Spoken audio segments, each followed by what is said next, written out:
జగన్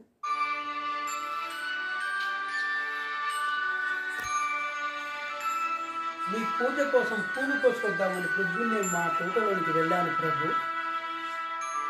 ఉదయశ్రీ అరుణారుణ కాంతుల్లో కలకలలాడుతుంది. పూలబాలం తల్లి ఒడిలో అల్లారు ముద్దుగా ఆడుకుంటున్నాను. అప్పుడు నేనొక పూల మొక్క కడ నిల్చి శివాలున కొమ్మ వంచి ఘోరానెడునంతలోన విరులన్నీ జాలిగా నోళ్ళు విప్పి మా ప్రాణము తీతువా